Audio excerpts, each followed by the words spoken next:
안녕하세요. 예, 민법 총칙 이제 1강 시작하도록 하겠습니다. 1강은 이제 법률행위 총설 부분이고요. 그 목차를 보시면 첫 페이지에 권리 변동과 법률 요건과 법률 사실 이러한 부분들이 나와 있는데 이 부분은 이제 2010년도 그 이전 과거에 출제되었던 그러한 부분이고요. 지금은 출제가 되지 않는 그러한 부분입니다. 그럼 왜 공부하느냐? 말 그대로 총설로서 기본 개념 정도는 파악을 하고 있어야 되기 때문에 그렇습니다. 그래서 권리 변동 이 부분은 그 표로 정리를 하시면 되는데 권리의 변동은 권리의 발변소, 발생, 변경, 소멸을 이야기하는 겁니다. 그리고 이제 그 표에서 보는 것처럼 다시 각각 발생과 변경과 소멸에 대해서 쭉 설명이 나와 있습니다. 그런데 주체 입장에서 보면은요, 소유권이 발생했다. 이거는 취득을 했다는 이러한 부분이 된다는 겁니다. 취득. 그다음에 영어는 상실이라는 이러한 식으로 된다라는 거. 그 개념을 해두시고요. 그다음에 이제 발생과 관련해서 교재 보면서 간단하게 정리만 하면 되는데 여기다가는 이렇게 하나 적어두겠습니다. 원승 이 설, 특, 포. 네, 그래서 우리 그 표에 있는 두 문자예요. 원숭이 혓바닥도요, 요리를 해가지고 테이크아웃 하기 위해서 특별히 포장한다. 그리고 나서 개념만 생각하시면 됩니다. 원시 취득이라는 것은 무에서 유가 창조되듯이 없던 것이 새롭게 생겨나는 겁니다. 그래서 그 표 중에서 건물 신축, 그 다음에 시효취득 요 두 개만 확실하게 알아두시면 되겠고요. 그 다음에 이제 승계취득이라는 것은 어떻습니까? 승계받는 겁니다. 그러니까 앞 사람이 권리를 가지고 있고 그걸 이어받는 건데 승계. 그럴 때 승계에는 이전하고 설정이라는 게 있습니다. 이전하고 설정. 그러면 이전 같은 경우에는요, 권리 자체가 그대로 가는 겁니다. 소유권이 있으면 소유권이 그대로 넘어가는 거. 설정은 이렇게 반쪽만 넘겨주는 겁니다. 반쪽만. 그러니까 설정이라는 것은 일부 이전이다. 네, 이렇게 이야기할 수도 있다라는 거죠. 그 다음에 특정 승계는요, 이 그림처럼 하나씩 가는 겁니다. 하나씩. 그러나 포괄 승계는 한 큐에, 한 방에 여러 개가 간다라는 겁니다.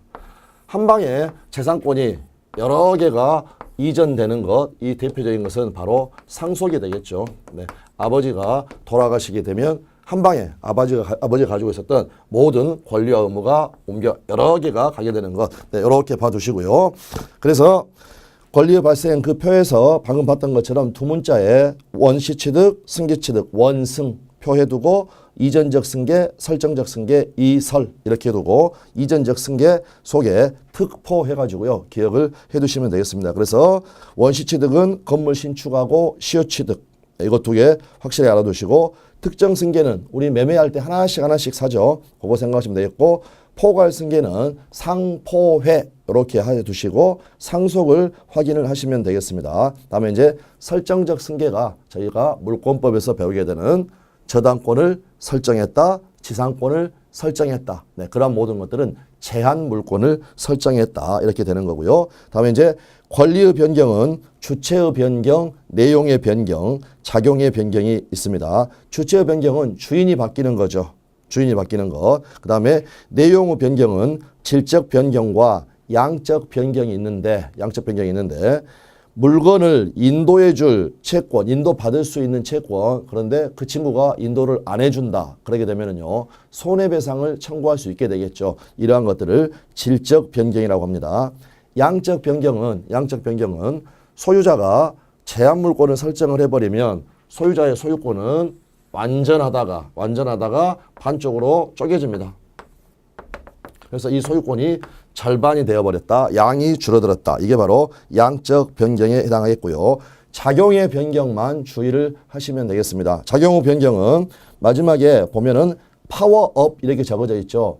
내용이 바뀌는 게 아니라 힘이 세어지는 겁니다. 가령 갑 소유의 부동산에 이렇게요. 1번으로 을이라는 친구가 저당권을 가지고 있고 2번으로 병이라는 친구가 후순위로 저당권을 가지고 있는데 이 1번 저당권이 채무자가 변제를 해가지고 소멸을 했다. 우리 민법은 순위 승진의 원칙을 채택을 하고 있습니다. 순위 승진. 이 저당권자의 채권이 1억짜리였다가 2억짜리로 내용이 변경이 되는 게 아니라 순위만 2번에서 1번으로 올라갔으니까 힘이 세어졌다. 파워업, 작용의 변경이라는 겁니다. 그 다음에 이제 부동산 임차권 같은 경우에는요. 채권이기 때문에 자기 채무자에 대해서만, 즉 임대차를 생각을 해보시면 갑이 을한테 이 물건을 빌려줬다라는 겁니다. 그러면 둘 간에 임대차 계약이 체결되고요.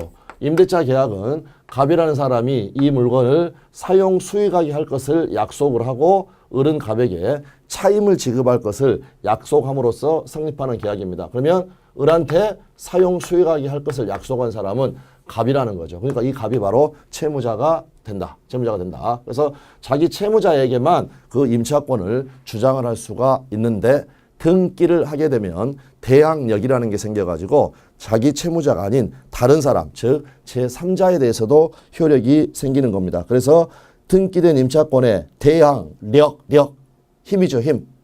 파워업. 네, 그러므로 이런 것들은 작용의 변경이다. 다음에 절대적 소멸과 상대적 소멸은 그 개념만 생각을 하시면 되겠습니다. 건물이 있는데 뭐 지진으로 건물 자체가 전부 다 붕괴돼 버렸다. 그래서 핵심 단어는 권리 자체가 핵심 단어가 되겠습니다. 건물이 붕괴돼 버리면 그 건물에 가지고 있던 대에서 가지고 있던 소유권 자체가 없어져 버리는 거죠. 그러한 것을 절대적 소멸이라고 합니다. 상대적 소멸은 만약에 여러분이 가지고 있는 부동산을 친구에게 팔았다. 그러면 친구는 소유권을 취득했지만 여러분은 어떻습니까? 소유권을 상실했죠. 소유권을 상실했다. 그렇지만 그 물건은 그대로 있다는 겁니다. 물건은 그대로 있기 때문에 이제 그 이전되는 것. 그래서 상대적 소멸만 잠깐 읽어보시면 여러분이 갑이라고 가정을 하고요. 여러분이 소유하고 있는 가옥을 을에게 매각을 했으면 을은 소유권을 취득했지만 갑은 그 소유권을 상실했죠. 권리 자체는 소멸하지 않는다.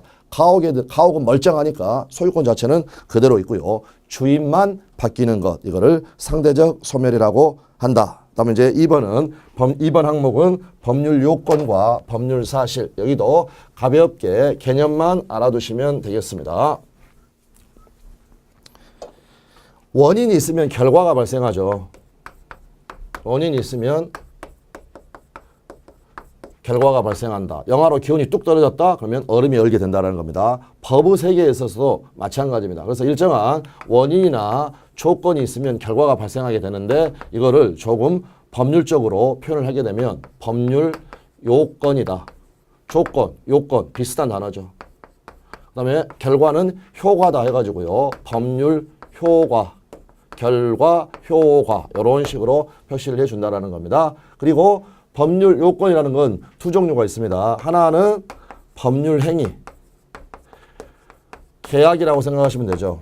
약속을 하게 되면 어떻게 되겠습니까? 상대방에게 그 약속한 것을 지켜라라고 요구할 수 있는 권리가 생기게 되겠죠. 그래서 계약을 하게 되면 매매계약 체결하게 되면 소유권 이전 청구권이 생긴다. 이런 식으로 법률 행위에 의해서 법률 효과가 생기기도 하지만 이제 법률 행위가 아니라 법률 규정들, 우리 민법의 많은 규정들에 의해서 권리 의무가 발생하기도 한다라는 것.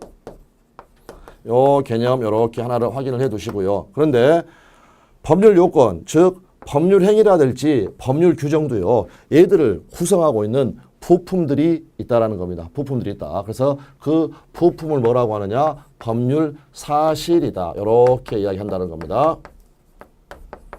그래서 법률 사실 1층, 2층, 3층 이렇게 생각하십니다. 법률 사실은 1층이고요. 법률 요건은 2층이고 법률 효과는 3층이 된다라는 겁니다. 그러면 수험적으로 의미를 갖는 것은요. 조금 전에 법률 행위의 대표적인 게 계약이라고 그랬습니다. 계약. 그러면 계약이란 건 어떻게 성립하느냐. 갑이 X 부동산을 가지고 있다. 을하고 만나가지고요. 을아, 내가 소유하고 있는 X 부동산 너 1억 원에 사겠느냐라고 이야기를 합니다. 그러한 계약을 체결하자라는 이 제안을 청약이라고 하고요. 그거에 대해서 을이 오케이 내가 1억 원에 사겠다라고 해서 승낙을 해주게 되면 둘 간에 매매 계약이 체결이 되고 이걸 원인으로 해가지고 소유권 이전 청구권이랄지 각각의 권리 의무가 발생한다라는 겁니다. 그러면 최종 결론입니다. 매매가 바로 원인이니까 매매는 2층에서 합니다. 그런데 매매를 구성하고 있는 갑의 청약의 의사표시, 을의 승낙의 의사표시. 얘들은 이걸 구성하고 있는 각각의 부품이죠. 최종 결론. 청약의 의사표시나 승낙의 의사표시는 몇 층에 산다? 1층에 산다. 구성하는 부품이다. 네, 이것만 이렇게 확인을 해 두시면 됩니다. 네, 그렇게 해서 확인을 하시면 되겠고요. 다음 이제 법률행위와 법률 규정에 의한 권리 변동. 법률행위와 법률 규정에 의한 권리 변동. 네, 이러한 부분들이 바로 결과가 된다라는 겁니다. 그럴 때 이제 알아두실 것은 이 부분은 정확하게 기억하셔야 됩니다. 법률행위는요, 당사자가 의도한 대로, 의욕한 대로 효과가 발생을 하게 됩니다. 그러나 법률 규정은 법 조문에 적어져 있어가지고 효과가 발생하는 거죠. 그러니까 그 당사자들의 의사와는 무관하다라는 겁니다. 그럴 때 이제 가끔씩 시험에 출제가 되는 게 준법률행위라는 게 있습니다. 그러면 이름을 보니까 준법률행위, 얘는 법률행위일까 법률 규정일까 헷갈릴 수가 있겠죠. 그렇기 때문에 출제의 포인트가 된다라는 겁니다. 준법률행위는 법률행위가 아니라 법률 규정입니다. 그 주소만 정확하게 알아두시면 됩니다. 그래서 법률 규정에 속하는데 뭔가 법률행위와 유사한 점이 있기 때문에 준법률행위라고 부른다라는 거죠. 그럴 때 준법률행위 보시면 이 역시 행위자와 의사와는 관계없이 법률 규정에 의해서 일정한 효과가 발생하는 겁니다. 그랬고 이제 그 종류에는 의사의 통지와 관념의 통지, 의사의 통지 속에는 각종의 최고라는 게 있고요. 관념의 통지는 채권 양도의 통지 또는 대리권에 관한 규정들이 있습니다. 반드시 알아둘 것은 최고가 의사의 통지고 준법률행위다. 그러므로 그 효과는 법률 규정에 의해서 발생한다. 네, 알아두시면 되겠고. 그 다음에 법률행위의 의의와 종류가 나와 있습니다. 그럴 때 법률행위는 단독행위와 계약으로 나눌 수가 있습니다. 단독행위는 단어에서 나오는 것처럼 혼자 하는 거고요. 계약은 둘이 하는 겁니다. 그럴 때 단독행위는 기업과 니은으로 해가지고요. 상대방 없는 단독행위와 상대방 있는 단독행위로 구별이 되는데 이거는 두 문자로 해두시면 되겠습니다. 그래서 상대방 없는 단독행위는 유재포 그 순서대로 그대로 되어 있으니까 유언, 재단법인 설립행위, 소유권, 포기 이게 상대방 없는 단독행위고요. 상대방 있는 단독행위는요. 동철이란 친구가 이경규 아저씨처럼 상추면이라는 라면을 만들었는데 그 라면의 수프에 엘러지가 있어가지고요. 이걸 먹게 되면 해취하고 재채기를 한다. 그래서 거기에 나와 있는 것처럼 동의, 철회, 상계, 추인, 채무 면제, 수권행위, 해제, 해지, 취소 이러한 것들이 상대방 있는 단독행위다. 그래서 이 두 개 자체가 헷갈리면 안 되는 그러한 부분이 되겠습니다. 다음에 양가원의 3번에 보시면 채권행위, 물권행위, 준물권행위라는 개념이 있고요. 그거는 언제 하느냐 거기에 대한 다른 구별이고 아주 중요한 구별이죠. 가봐고라고요. 우리가 지금 매매계약 체라는 거 한번 생각을 해보시면 4월 1일 날 1억 원에 사고 팔기로 하는 매매 계약을 체결합니다. 이건 뭐 하는 거냐면 약속하는 겁니다. 약속. 그러면 약속은 지켜야 되겠죠. 이걸 언제 지키느냐? 바로 6월 1일 날. 그래서 6월 1일 날 만나가지고 이때는 매매를 하는 게 아니라 이 약속을 이행을 하는 겁니다. 그 말은 무슨 말입니까? 갑은 이 X부동산의 소유권을 넘겨준다고 약속했으니까 소유권을 넘겨주는 행위를 해야 되고요. 을은 이 대금 자체를, 대금에 대한 소유권을 넘겨주는 행위를 해야 된다는 겁니다. 그럴 때 이러한 매매 계약을 통해서 각각에게 권리 의무가 발생하기 때문에 이 매매 계약은 채권행위다. 또는 의무 부담행위다. 이렇게 이야기를 하고요. 그 다음에 이날 이 약속을 지키는 이 행위를 처분행위라고 합니다. 처분행위. 그래서 처분행위 중에서는 예를 들어서 건물을 팔았다. 건물을 팔았다. 그러면 건물 소유권을 넘겨줘야 되겠죠. 네, 그러한 것을 물권행위라고 합니다. 물권 자체를 넘겨주는 것. 물권행위. 그런데 채권도 돈 받고 팔 수 있죠. 그러면 채권 돈 받고 채권 매매 계약을 체결했으면 6월 1일 날 그 약속대로 채권을 넘겨줘야 한다. 네, 이러한 것을 이제 채권을 넘겨주는 거 준물권행위 이렇게 이야기하고요. 준물권행위는 바로 채권 양도가 되겠습니다. 네, 다시 한번 채권행위는 약속을 지켜야 하는 즉 이행의 문제를 남기는 거고요. 처분행위는 직접 이행을 하는 거기 때문에 처분행위가 있게 되면 더 이상 이행의 문제는 남지 않게 된다. 그 다음에 채권행위를 할 때는 이 부분이 가장 중요합니다. 처분권이 필요가 없습니다. 소유권이 없어도 된다. 없어도 된다. 그랬고 처분행위를 할 때는 처분권이 있어야 된다. 처분권이 있어야 된다. 그 부분이 되겠습니다. 그러므로 최종 결론 갑이 을하고 4월 1일 날 병소유의 부동산을 갑이 을한테 뭐라고 하느냐 이 부동산 내가 너한테 1억 원에 넘길게 을은 1억 원 지급하겠다.